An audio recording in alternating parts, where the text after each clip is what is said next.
Yan, ang lalaki na ng mga isda natin sa ating ayan.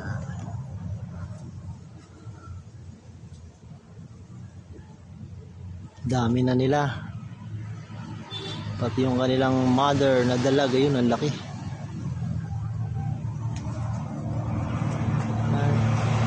Welcome sa ating vlog ngayon. Ang ating vlog ngayon ay maglilinis tayo. Ayan, ito yung lagayan ng mga bibe, foldeds, maliliit.